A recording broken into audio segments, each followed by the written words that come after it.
we finally come to Vision 1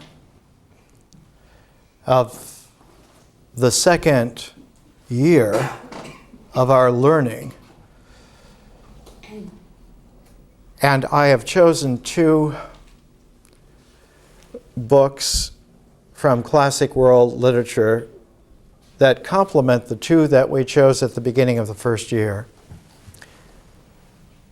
The first year of this cycle of education, of maturing, the whole first year is about nature and the way in which nature brings things together out of processes, the first of which is nature. And the first thing that is brought together are the stuff of existence. Literally, at the beginnings of the universe, for about 300,000 years, there were no stable things other than a plasma stew of particles like protons and electrons. And this universal stew, this plasma, was undifferentiated and yet had qualities in it that would mysteriously appear. And the first qualities that appeared were not stable things, but what are called in plasma physics density waves. Slight, almost unnoticeable until one gets down to nano levels, slight differences in pressure in that plasma set up density waves.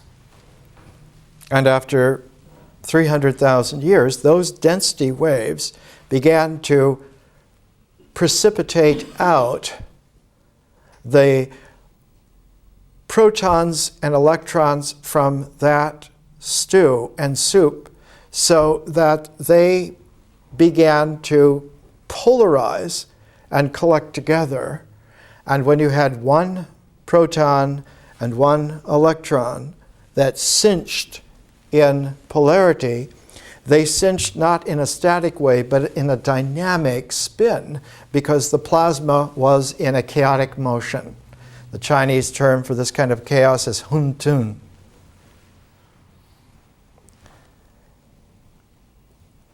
The Chinese mythic image of the creator of the universe, Pan Ku, holds a Tai Chi where the Manipura chakra would be and spins this Tai Chi, and it's the spinning of the great ultimate symbol by Pan Ku in Chinese mythology, who creates the universe, so that the hydrogen that was made from the cinching of the primordial proton and the primordial electron were in a dynamic so that the electron orbits around the proton and the proton itself has a spin at the center as well. So that all matter not only has electrical charge, but it also has spin. And it has the ability in that spin and in that charge to make special kinds of connections. One of the connections is dynamic by the spinning motion. The other is a stable registry by the energy being polarized as matter. So that the universe has a pair of qualities to existence that are always there and were there from the beginning. It has a dynamic and it has a stable structure at the same time. But it has a third mysterious reality to it, that the dynamic and the structure both together paired, emerged out of something else that was not formed. And so the Chinese call that Tao. And what emerged out of it, they call Te. And the Te has both a structure of existentiality that holds, but it also has a dynamic quality in its movement, in its spin. And so Te, usually translated as unity, the oneness of all things, that carries through to each thing, so that whatever exists as an existential has a thusness to it that has a pair of qualities. It's sensitive to a dynamic, circular motion that has precipitated out of the Huntun chaos at the same time that it has a stable, polarized structure. But both those qualities of Te come out of Tao. To the Chinese sense, and we use the I Ching to begin our first year, and we paired with it Henry David Thoreau, because we wanted to have some individual, some human being, who was as purely natural as could possibly be, to juxtapose with the I Ching, which is one of the earliest cosmologies that survives consistently intact through 5,000 years of Chinese history. And now at the beginning of the second year, we're going to reverse that, and we're going to use a Chinese individual who tried to be as purely natural in a conscious way as was possible. And so our Chinese Thoreau is going to be Chuangzi. And like we used the I Ching as a cosmological background, we're now going to pair with Chuangzi the oldest classical Western cosmology, which is the ancient Hermetic tradition that has its roots in ancient Egypt, going back at least 5,000 years as well. But instead of using something from the ancient Egyptian cosmology, like the pyramid texts or the Book of the Dead, I'm going to use the apex of that Egyptian Hermetic tradition, which was a document produced in Alexandria about 90 AD called the Poimandres. Poiesis in Greek means creative making. Mandres refers to the mind, like manas, mind, mandres. Its ending makes it that it is the mind guide, the creative making by the mind guide. And what this usually cognates as a translation is that the Poimandres is a document about the mind shepherd. Shepherd in the sense of someone who watches over all those who constitute together the responsible community for whom that creative guide is the shepherd. In later developments in the 2nd century AD, the stylization of that lost its Greek cognate touch and received a kind of a Latin language touch by the Romans, by the Roman world. And instead of it being the creative mind shepherd, it was slightly changed and made into a more pastoral image of the good shepherd. And of course, the Good Shepherd was Jesus. And later on, by the 3rd century AD, the mind shepherd become the Good Shepherd was shifted again because of an iconographic freezing into stability, losing a lot of the dynamic, and one had the symbol then not of the mind shepherd caring for the flock of the people, or the Good Shepherd caring for any one of those of the flock that would stray. The Good Shepherd always goes out and finds the stray lamb and brings it back. And so the early Good Shepherd was always with the lamb over the shoulders, bringing that stray lamb back, not into the fold, but into the safety and natural home of its community and under the guide. But by the 3rd century AD, the image was not just a good shepherd who brings the lamb home on his shoulders, but the mind shepherd become the good shepherd now becomes the sacrificial paschal lamb himself. And that paschal lamb must be sacrificed. Otherwise, no one is saved. And one sees here from the 1st century AD to the 2nd century to the 3rd century a progressive changing of the tone of what is pure in the poimandres, but was lost progressively. And so we're going to take a look a little bit at the large, long Hermetic tradition, just as in the first year we looked at the large, long Taoist tradition of China, and pair them again. Pair them in a sense that we're going to braid them together, and for the first 4 presentations, because we always work with pairs, 4 presentations are a pair of pairs.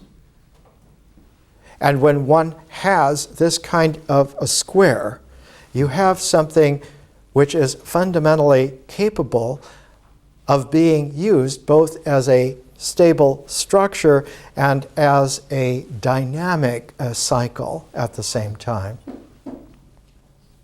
The stable structure is with the square, with the 4 sides and the 4 angles. That's a stability. Something 4 square is stable, it will stay. But you can also have the dynamic form of that square, which is to have a cross, like a crosshairs. Not a cross of crucifixion, but a crosshairs of a location that has a central point where the 4 angles, instead of being at the perimeter, are at the center, and one then has 4 angles of graphability, and one only needs to have one of those angles where the cross hairs, you just take 2 of them. One is the x-axis, the other is the y-axis, and on that you can graph process. You can graph the dynamic. And with an x and y-axis, that graphability of the dynamic will tell you something that the stability of the square didn't tell you, but those 2 kinds of information go together, and they make a very powerful way to image experience. And so stability and graphic dynamic are always together in what one needs to consider in terms of experience. And that experience is that second flow, that second process in our first year. The traditional name for that is myth. The mythos is the storyline. It is the storyline that has not only a stability of structure, a beginning, a middle, and an end, but it has the flow of the story as well. And so mythos connotates for us both a dynamic and an energized stability together. And we have used the term mythic horizon, that mythic horizon for us has both the periodicity of the dynamic and the points of the sequence of the story. And at each of those points of the sequence of the story, there is an image. And those images in experience have a feeling-toned quality to them. And so experience is feeling-toned images that are sequenced together and have a flow, have a story with a beginning, a middle, and an end, so that one could plot the story from the central square crosshairs, and one could understand the complete story from the stable square of it. Hidden in experience all the time is a mysteriousness of where do these images and feelings come from? How does the language that surfaces the ability to speak experience in our kind? So that the mythic horizon has a languaged, feeling-toned image base, and that image base, its sequencing comes from what one does. It comes from the action, the activity, the ritual steps that one does.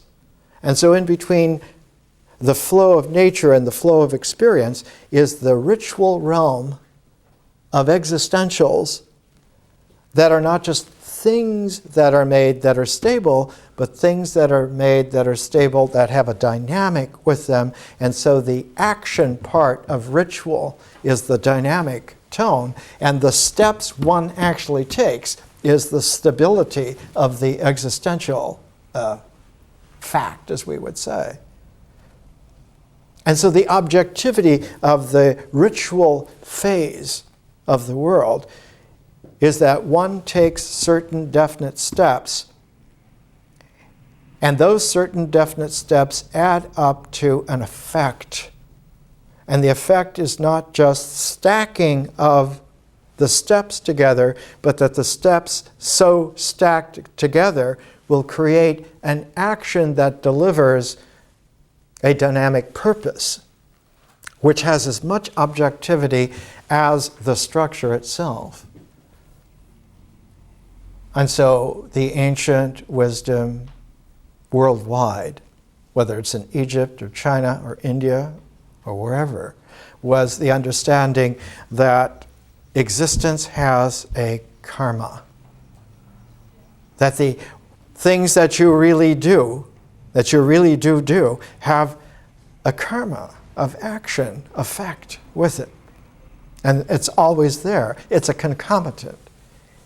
It is not something that is earned or unearned, but is a concomitant, but progressively becomes covered, becomes veiled, so that one is, by inattentive actions, unknowing that you have really done this, and this, and this, and thus the effect of it is actually this.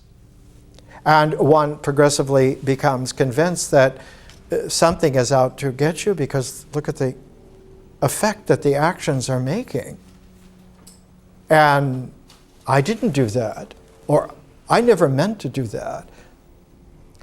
And so there is this mysterious quality that comes in the ritual comportment of existential action that begins to cover up its primordial, emergent relationship with nature, and to at the same time color the way in which experience would be purely natural and now becomes susceptible to needing to be doubted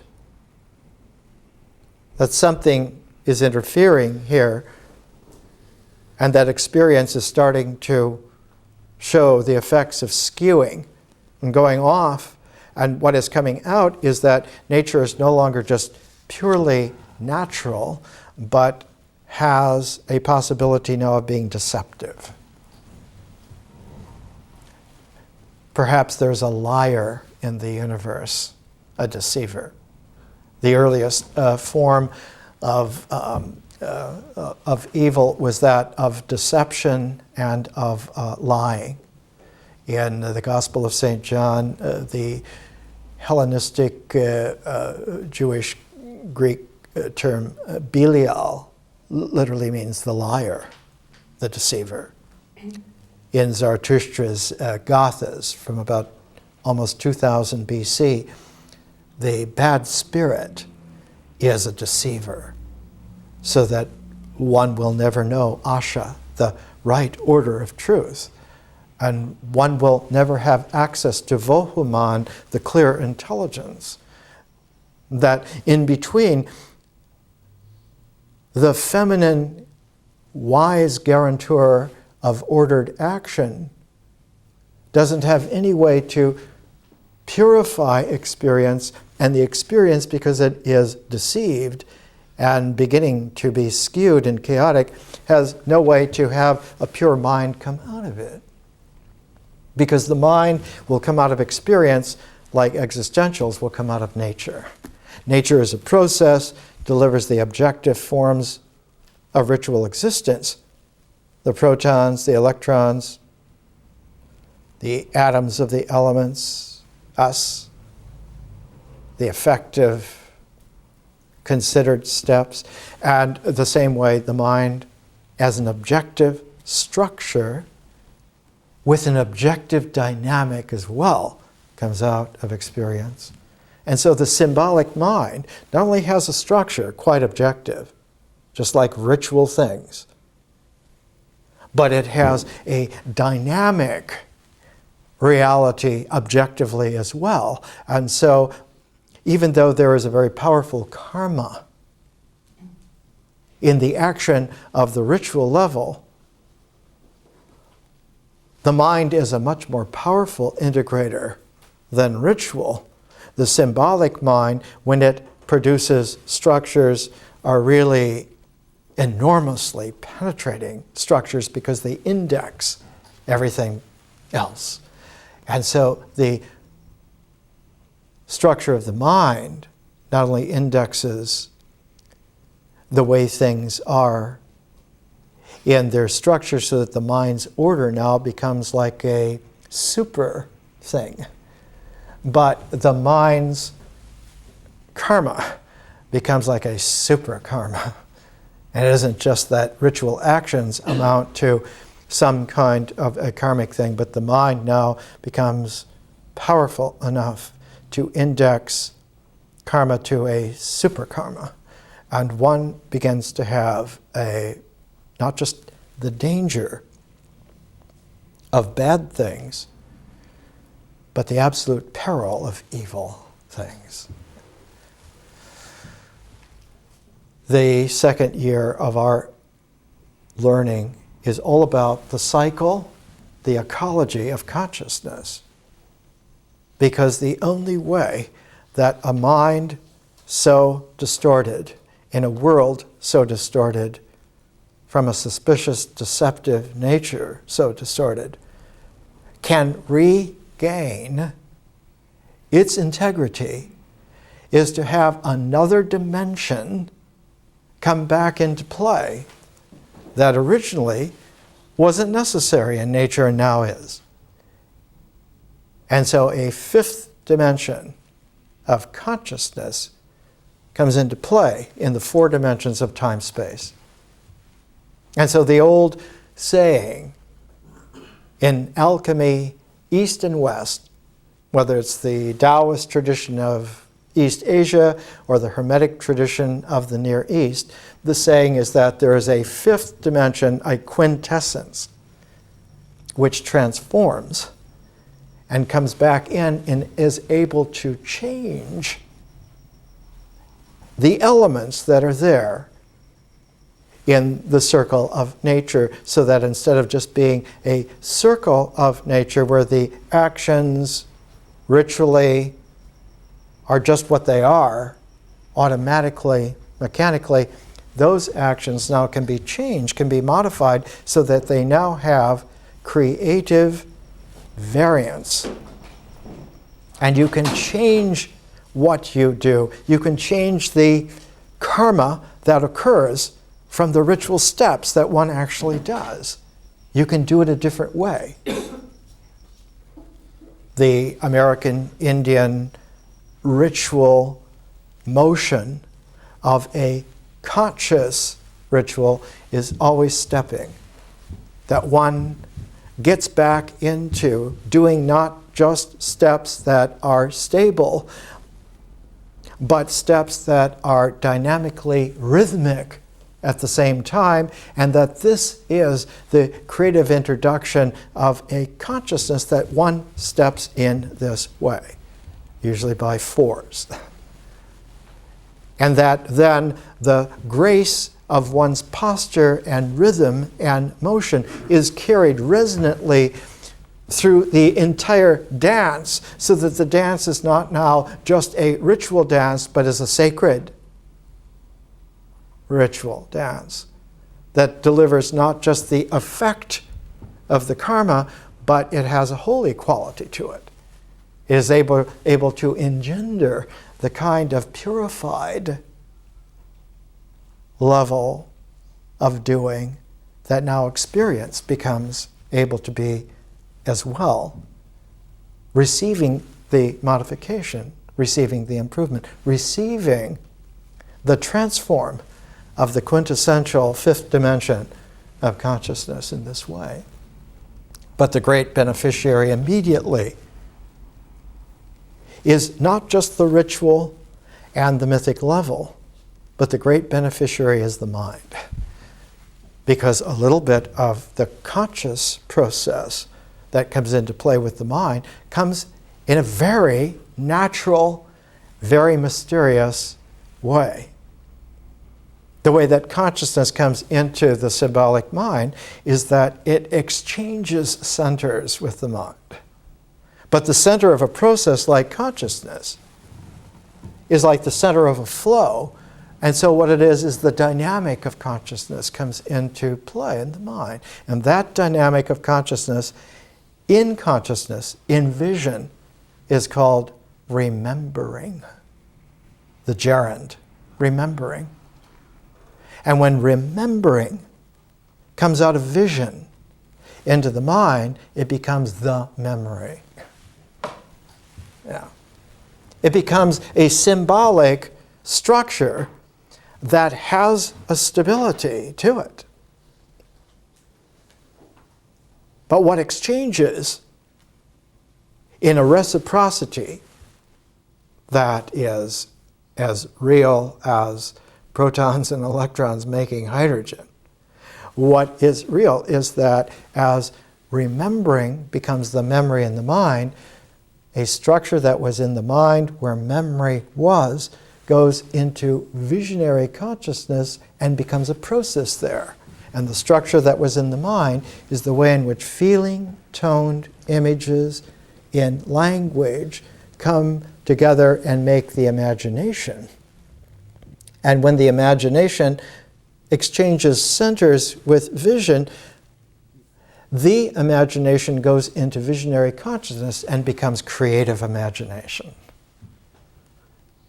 And now consciousness, with not only remembering as a function of its process, but having braided with it creative imagination, now vision makes it possible for a new kind of a form to occur in reality, the forms of art.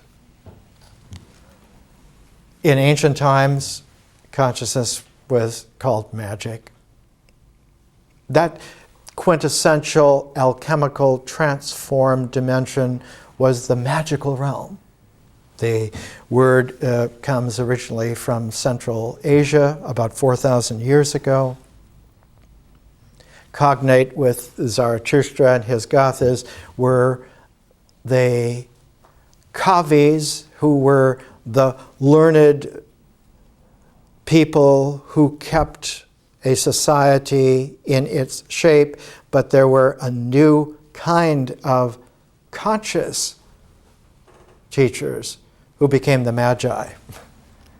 And the Magi are those who are able to practice, and what they do is magical in the sense that it changes. And one of the qualities that was discovered is that the mysteriousness of nature accepts the magic of conscious transform. And it doesn't bother Mother Nature at all. She begins then to produce not just children, but creative children,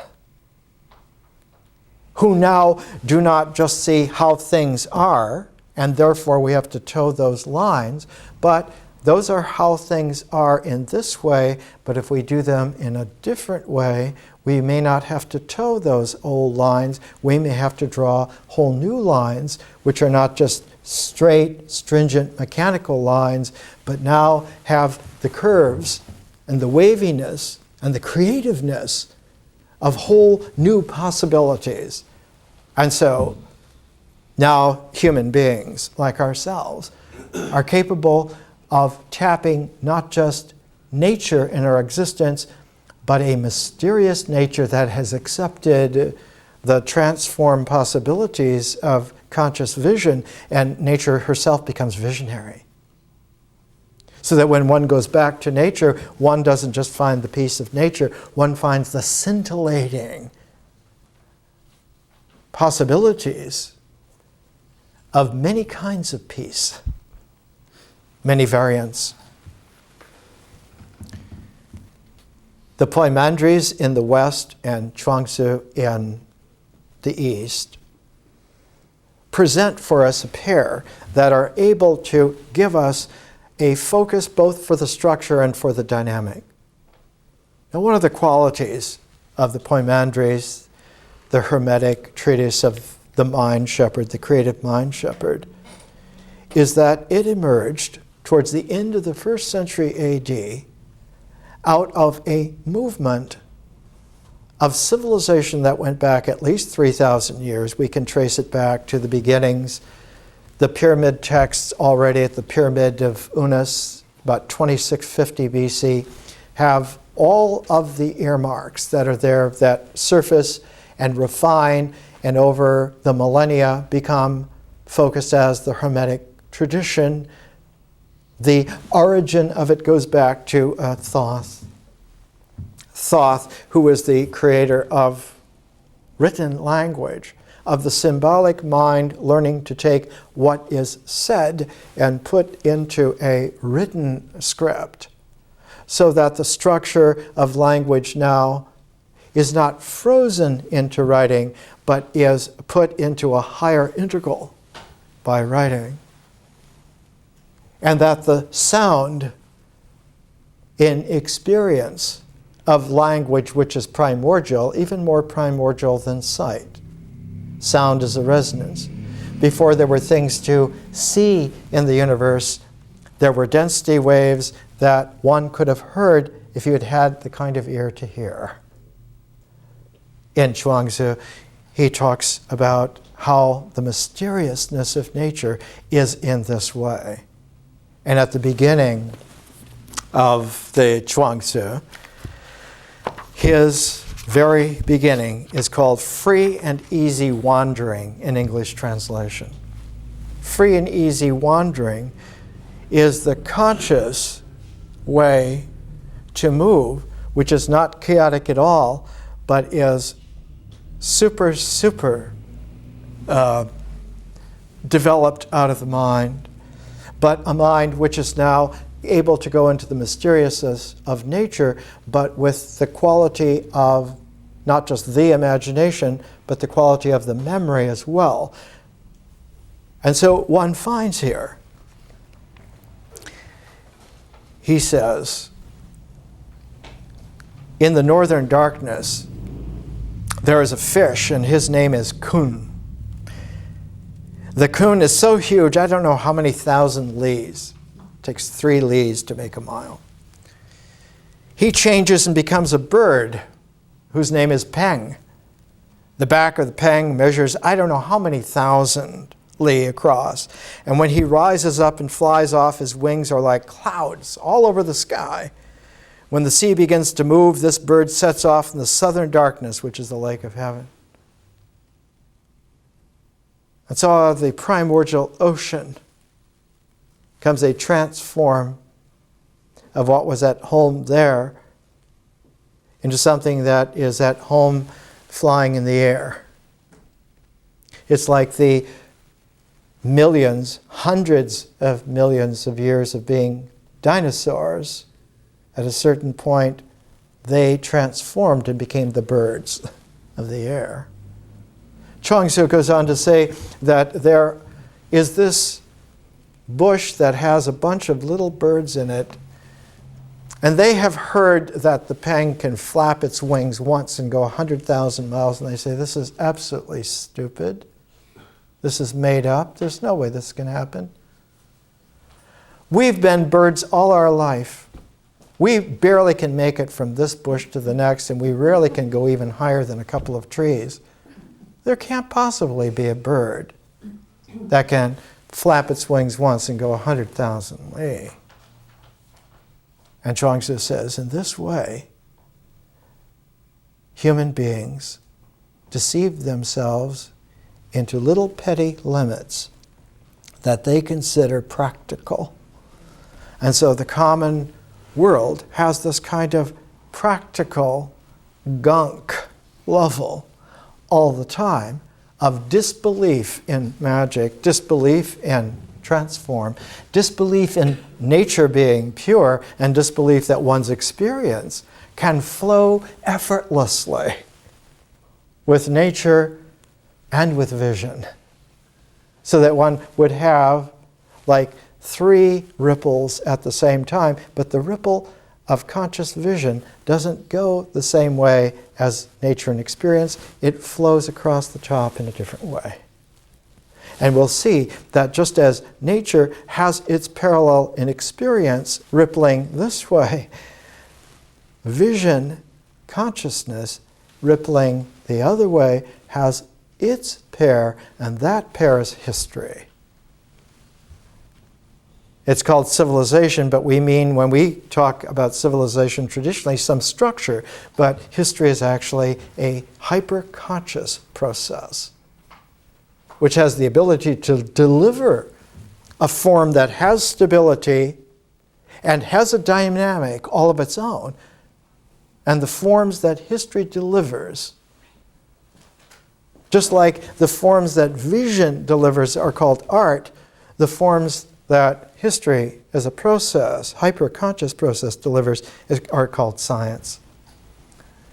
And that's why always the arts and sciences are always paired together whenever anyone has a maturation in terms of the real double cycle of reality. In the Renaissance, the arts and sciences were put back together where they had been splayed for 1,000 years. And wherever one would find a university, a place of universal learning, there were schools of arts and sciences together. Let's take a break.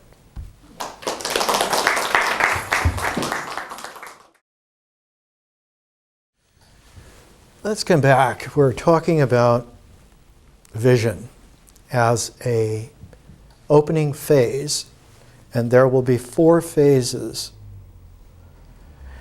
As nature was the first phase of our first year, vision is the first phase of our second year, but they go not in opposite directions, but they go in a complementarity way. So that the only way that they're whole is if they have their mutual dynamic together. Literally, they orbit each other. If they are polarized, they flow in such a way that you don't just get conflict, you get complete chaos.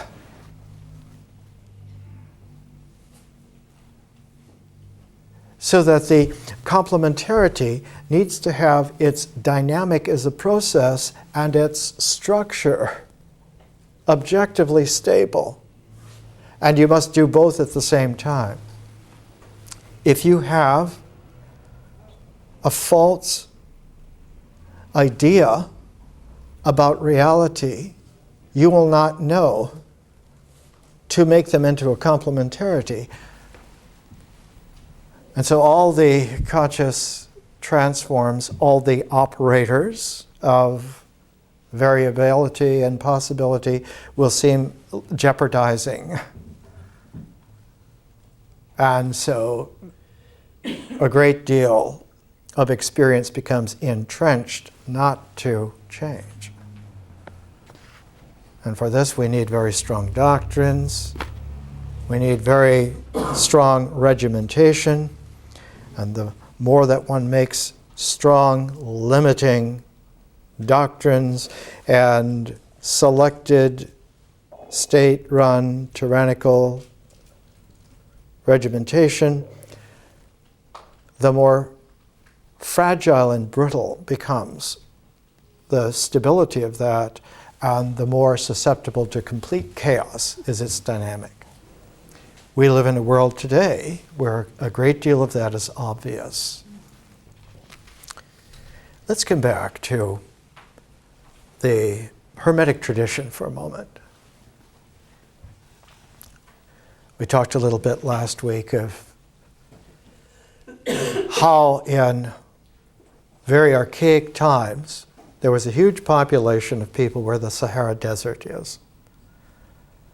And as the desiccation of the climate set in and became more and more what it is today, the populations moved to the edges to where they could find sustenance. And one of the most fertile edges was the Nile River Valley, which when the Sahara was fertile about 15, 20, 30,000 years ago, the Nile Valley was a swamp. But as the desiccation came in, the swamp shrank and one had the Nile River with the fertile embankments around. And as people came in more and more, there was a condensation of population with a resulting complexity. And by 3000 BC, the whole Nile, delta, and river system was organized by a man named Narmer into the first Egyptian dynasty.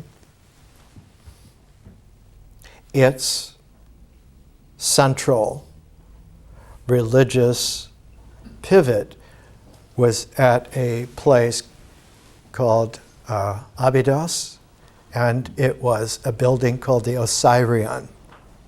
So that the Osirion is the temple of Osiris, and while his mate, Isis, his pair, brings the Ankh of life, Osiris is able to come back into life and is the god of resurrection. The Ankh, by the way, in primordial times was a mirror. It is the mirror that a woman holds up to bring her presentation to beauty. And so the Ankh was not just the gift of life, but the gift of the reflection that brings life into its beautiful focus. And so Isis is not just the goddess of life, but she's the goddess of the beauty of life. And one of the beauties of life is that death is not an ending. One can return, one can come back into life. The place that was a complement to the Osirion at Abydos was all the way at the end of another marshland, at the very end of the delta, in the far west of the delta. And that place was called Taposiris, and it's the place in which the resurrection of Osiris came back out. 3,000 years later, there was a Pythagorean mystical community at that site, and the Greek name for that site was Taposiris Magna. How the Pythagorean community got there is a very interesting story, and in condensation, it starts with Pythagoras going to study in Egypt for 22 years. He studied at Heliopolis. He studied when Heliopolis and its great temple schools of initiation were still in process, still in focus. This was in the 500s BC. About 150 years later, when the figure of Plato went to study, there was no Heliopolis left. It had been destroyed, been desecrated by a Persian invader named Cambyses. And in retribution for it, in esoteric Egyptian history, Cambyses, after destroying the Heliopolitan temple that had for thousands of years kept the Egyptian religion together, he went to destroy the God vision center of ancient Egypt, which was out in the Sahara Desert at a huge oasis called Siwa. Siwa was the revelatory taproot for the god Amun-Ra, who was the carrier of how the complementarity of reality holds itself together in ancient Egypt. And on the way to invade and destroy Siwa, Cambyses and his entire army were swallowed by a sandstorm, and they all died and were never found. Siwa was famous because its water had two different temperatures. In the daytime, Siwa's central oasis ran cool, and in the nighttime, the water temperature shifted and ran warm because of a very peculiar geologic deformation, very rare in the world. When Siwa was first founded, when the Sahara was still about halfway of being desiccated and halfway of still having a kind of a steppe-like pasture land, there was a great lake. It's now called the Katara Depression. And this Katara Depression, after it ceased to be a lake and the Sahara dried out, one could have mirages from the edge of the Nile River that would reappear over the Katara Depression and were able to be seen from Siwa. So that the great pyramids at Giza were made large enough so that their mirage reflection would shine over the Katara Depression and be able to be seen at Siwa several hundred miles into the Sahara Desert. There are many mysteries in the Egyptian development, and Pythagoras mastered all of them. And then, for good measure, after 22 years of studying at Heliopolis, spent 11 years studying the old Magi Zoroastrian traditions in the northern part, not the Mede or Persian part, but the ancient Irani part on the other side of the Irani plateau of the old Zoroastrian heritage, and then went back to his Aegean coast Greece. He was from the island of Samos. He went from there to southern Italy and set up communities that were arranged so that the purification could happen after a period of 5 years of silence, of just hearing, learning how to hear, learning how to listen, and such people were called acousmatiki. They were able to hear precisely what was being said without the scattering echo of the mind's radio. And then they were taught how to see. Once you can hear correctly, then one has to be able to see with the mind's eye correctly, and they were called mathematiki. So that they saw symbolic ratios precisely with what they were without all the complications of worldly deception. And once one could hear purely and see purely, then you were able to return yourself back into life and to apply that pureness. And so the central Pythagorean community in the world about the time of Jesus was there at Taposiris Magna, and they called themselves the Therapeutai, those who were able to heal, those who were able to cure everything that was deceptive in the world, and to open up nature, experience, and vision so that they flowed together. We have miraculously a report from that time period, approximately 30 AD, by Philo of Alexandria, and his book that has survived is called On the Contemplative Life. And it is an eyewitness report to the cycle of teaching and to the position there at Taposiris Magna in the time of Jesus. It's an eyewitness report. One of the qualities that was there was developed in the Hellenistic Jewish Pythagorean mystery school, weaving together at the same time, was the way in which an allegorical hearing of transformed conscious language made the full array of possibility visionarily available, so that one not only heard exactly what was being said and the symbolic meaning of its full reflective comprehension, but one saw also the possibility array of all of the possible worlds that could be engendered and transformed out of it. And so one came into possession of three different qualities at the same time. You had the purity of a naturalness, you had the clarity of an experience, and you had the transform operator development of consciousness.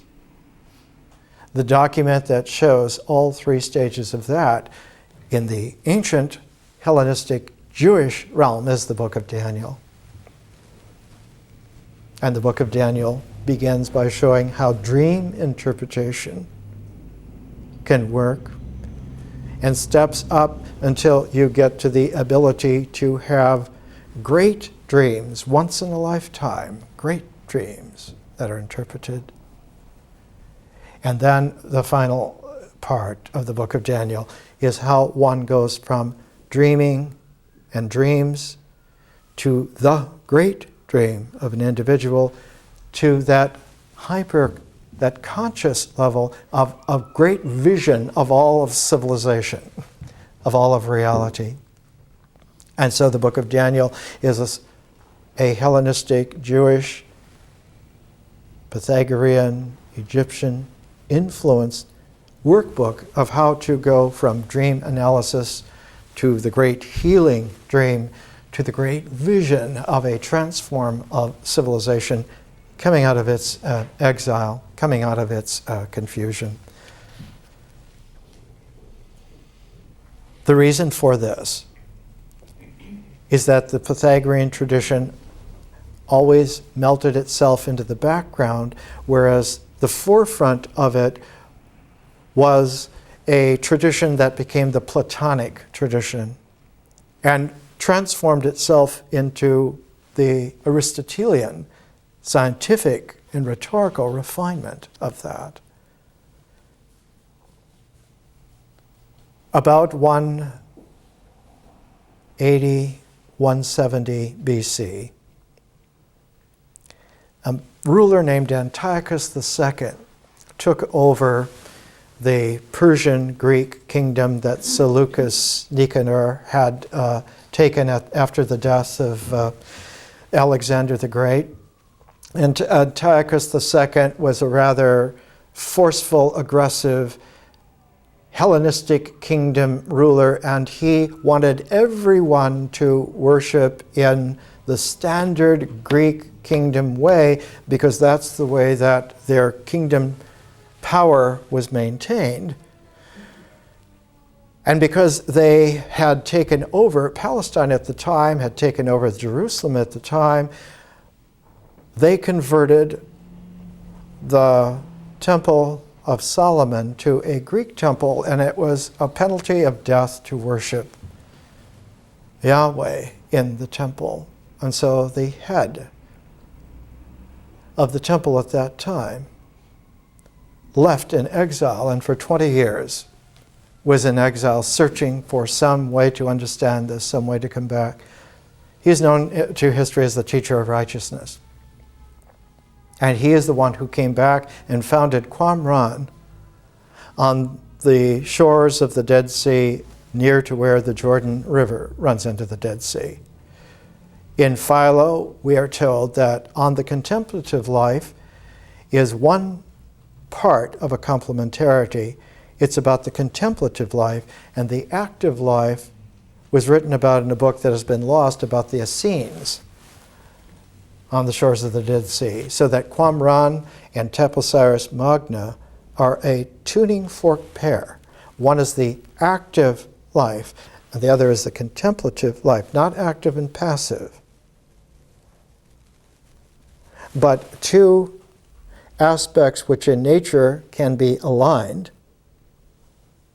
but in reality then acquire another pair that come into place that make a complementarity with them.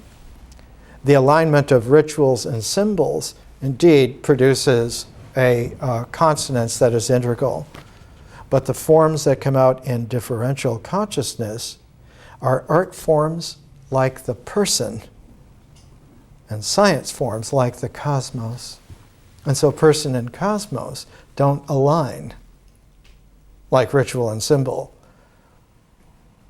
but they constellate their resonances into a harmonic. And so one has an alignment like the radius of an ambit of a circle, but one has also the harmonic of the rhythm in which one moves in that ambit that sets up resonances. And so one gets the dance of eternal life in the midst of the alignment of the balance of doing and understanding. The teacher of righteousness, one of the greatest writers in world history, not only wrote the Thanksgiving hymns that we found with the Dead Sea Scrolls, but most certainly either wrote or influenced the writing of the book of Daniel and the book of Job. And one of the qualities is that one finds one of the earliest traces of the book of Daniel is in Alexandria, very soon after it was written. And one of the few sites that's still from ancient Alexandria that survived. The landforms subsided, and what was the royal Bruchian palaces are now out in the harbor of Alexandria under 60 feet of water and mud. And all of this was recovered just a few years ago by French divers. And the same Frenchmen went to Taposiris Magna, went to the Therapeutae community area, and found that this was a very special place, not just from Egyptian religion, but was the end of a ridge, on one side of which one would go down to the Mediterranean Sea, just a mile or two away, and on the other side one would come down to the end of the great Lake Mareotis. So that Alexandria, which sat between this lake, huge Lake Mareotis, about 25, 35 miles long, and the ocean, Lake Mareotis had canals that linked itself through the Nile Delta to the Nile civilization, and on the other side linked itself through its harbors to the whole of the Mediterranean civilization. And so Alexandria, which was situated between the two, which became the great world city in terms of understanding in depth, not Rome. Rome never understood anything in depth. But the Taposiris Magna Therapeutic community became the conscience of that first international city. The city meant to be the place where all the world comes together. It was the first world city. There were trade not only with all of the Mediterranean region and all of the African region and all of the Middle East, but shipping went from a Red Sea port all the way along the coast of Arabia, all the way to India, and all the way to Taprobani, which is Ceylon, Sri Lanka. And so Alexandria linked together everything from Ceylon to Scotland, everything from sub-Saharan Africa all the way to the Scythian north, a great swath of the world. What it didn't touch was the Far East. It didn't touch China and Japan and Korea. And so those places, even Indonesia, those places were always of a different lineage, a different tradition, a different heritage. If we put those two heritages together, we get a great swath of the world at that time. This presentation is called Kaleidoscopic Consciousness. It's meant to convey that vision right away delivers a prismatic array of possibilities and not the singular definiteness of just one thing, but the gorgeousness of all things. And so consciousness has a different quality to it. Consciousness likes to explore all of the possibilities of what it could be, of what it can be, and all of the variants. And its way of bringing stability to the structure and coherence to the dynamic is to make works of art. And so the spiritual person is very much like a work of art. Not at all an existential thing, but something eternal. The person then complements a sequence of objectivity that arrays itself in the integral natural order. And the first thing that arrays itself is that in ritual steps, in ritual doing, what focuses the objectivity is the figure. It can be a sound figure, it can be a visual figure. So that figuration is a ritual focusing. And when it goes into the process, the mythic process of experience, it becomes then configured. And the carrier of configuration as a process is character, one's character. And though one's character is based and has its initial origins on the figure, the character develops many possibilities of a dynamic flow. And what comes out of that is, in the symbolic mind, the individual. And so one has a ritual figure, one has an experiential character, and one has a symbolic individuality, the I-ness. The I-ness, which when it has its alignment with the figure in this world of what it does, of the doer, then one has an identity, one says. But in between that identity, the juice of it is in the character. And the character has its parallel in the person. And the reason for this is that there is always not just the pairing of things, but the pairing of pairs to make a square. And in our learning, the square of attention is always any four phases that are continuous. In nature, ritual, myth, and symbol, one has the stability of the square of attention of the whole integral cycle. On the mind, certainly, focuses the entire integral cycle stably, objectively, dynamically. Very capable of doing this. But when consciousness, when vision comes into play, nature gracefully steps out of the frame of reference, out of the square of attention, so that now the square of attention runs ritual, myth, symbol, vision. And when the forms of art come into play, ritual steps out of the frame of reference. Not just that ritual and art are antagonistic, but that when art comes into play, when the art of person-making comes into play, the ritual basis is completely transformed and becomes artistic. And now the frame of reference is myth, symbol, vision, art. So at the foundation for the square of attention, for the spiritual art form of the person, is the mythic character.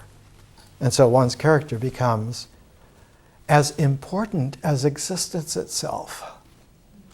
But it's not a character which is objective, but a character which is a flow process of experience with feelings, with images, with language, able to talk. This is misidentified by the mind that will not transform, and one says then, well, all right, existence is objective, but experience is subjective. And the doctrine of subjectivity, the rather pernicious flaw in civilization. The characterization of experience as subjective as opposed to objective leads to many deceptions. Amazingly, mostly self-deception.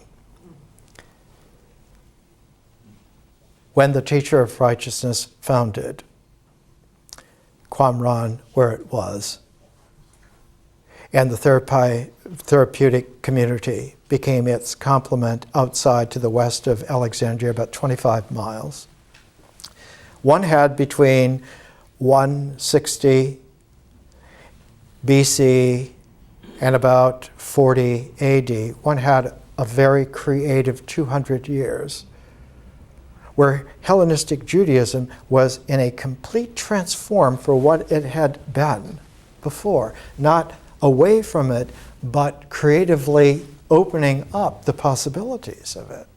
And so Hellenistic Judaism became one of the great creative cradles, almost like a alchemical hermetic crater. The bowl wherein the transform process is able to take place.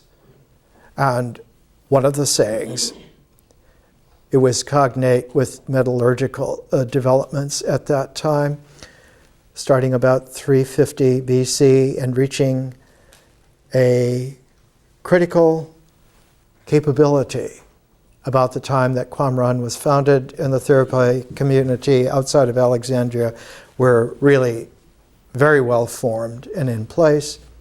And that was that there was a test of transform that would allow one an alchemical assurity that the transformation had been complete.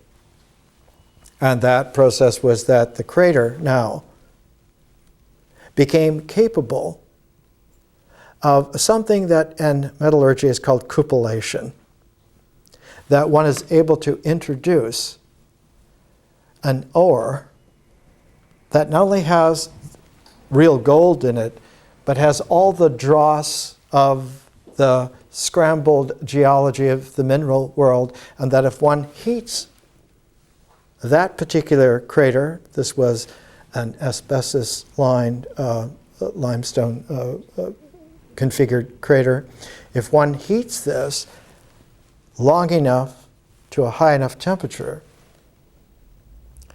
the bowl of the crater will absorb the vaporized dross eventually, leaving only a button of gold in the bottom of the crater.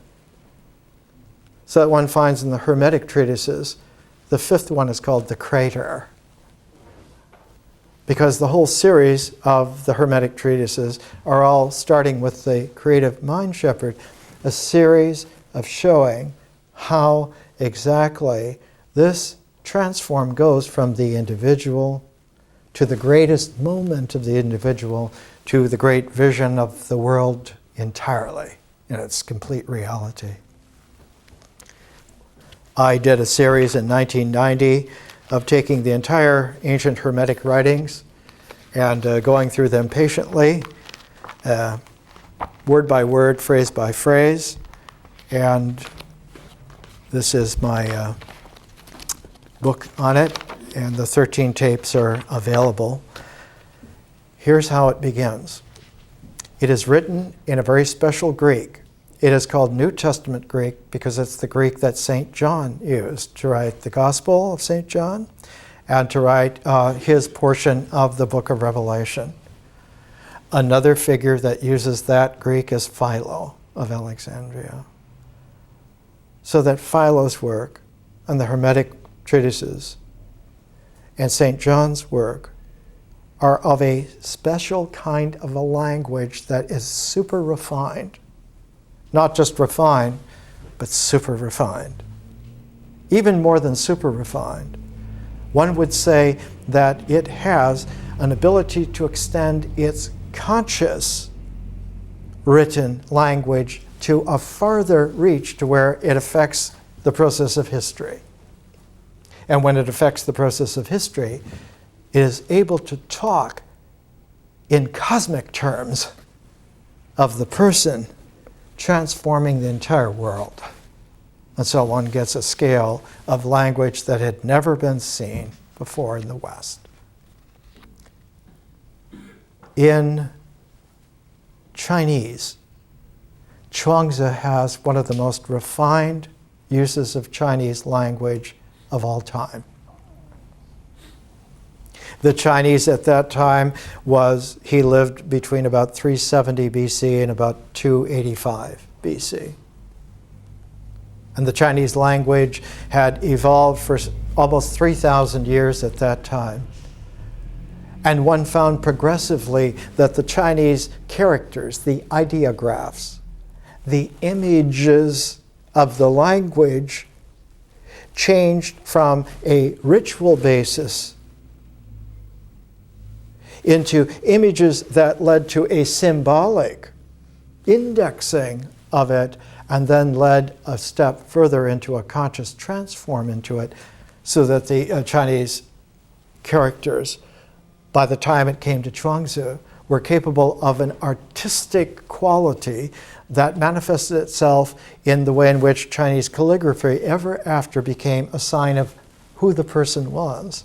How one writes the Chinese language in one's calligraphy is an indelible index, like the making of the gold in alchemy, of who that person is. It is impossible to fudge someone else's calligraphy. One can develop an eye, and if one is able to read it, the sounding of the language in just that way is also indelibly personal and personable. It is like a registry of more than even fingerprints of exactly uniquely who this person is. Chuangzi is the pinnacle of the refinement, very early on, of the Chinese artistic person capable of seeing the cosmos. It is a wonderful quality.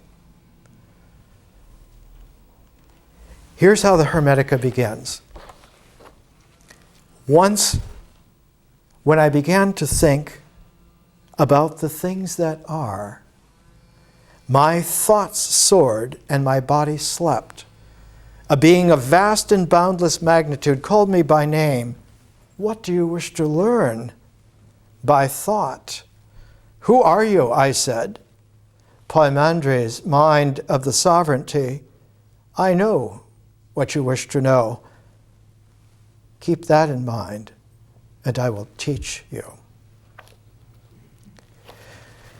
In Chuangzi, the second part of the 33, called A Discussion of Making All Things Equal, talks about a certain sage, his name in Chuangzi is Zhu Qi or Su Qi of the South Wall, his normal Socratic spot in town.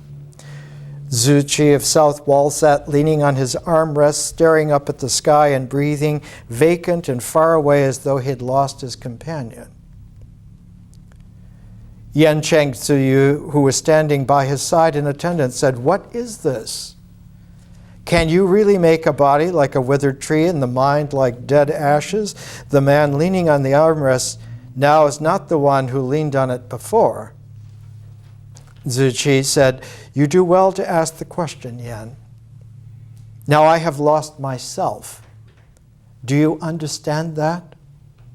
You hear the piping of men, but you haven't heard the piping of earth. Or if you've heard the piping of earth, you haven't heard the piping of heaven." And so the other man asked, "What is this?" And in Chuangzi, he proceeds to give the three levels. The ritual level of the action world, then the symbolic level of man's complication of that, and then the complete conscious transform into the alchemical art of the magical person. And that on that level, there are some times where one is not interested in going back to the limited identity that you once were. And in this way, Chuangzi is the seed of what 1,000 years later in China became Zen Buddhism.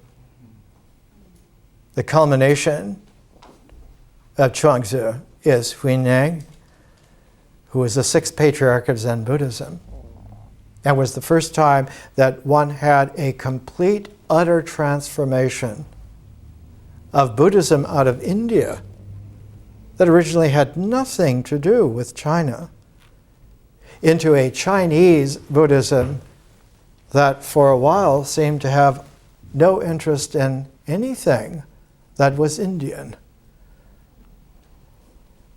The way in which these braided together, the Hermetic and the Taoist, are quite interesting, and next week we will look at the way in which the development out of these led to a whole new range of human possibility, something that had never been seen before. The difficulty for us is that the focus of where that took place and happened was a place that desiccated like the Sahara and became the Gobi Desert. And so where the Gobi Desert is today, 1,000 years ago, was one of the greatest pinnacles of civilization the planet has ever had. And all that is left now are just the bare ruins. The first person to ever go there from the West was a little man from London, brave explorer named Sir R.L. Stein. And his only companion for a while was a little dog that he took with him. And in 1900, he went to the middle of the Gobi Desert. All that was left were the ghostly bundles of roots of tamarisk trees that once had been a huge boulevard of grand trees. And there in the cemetery of the ruins, 1,000-year-old ruins of Lulan, he dug up materials and took them all to the British Museum. After many years and many attempts, they finally published 3 huge volumes. They're about $1,000 each at the time. I have a set, and I'll bring one of them next week. There, one finds a bodhisattva that has a St. Andrew's cross in the aura. And one finds a tapestry that has a Hermetic caduceus on one of the royals of Lulan 1,000 years ago. How did all these get there? More next week.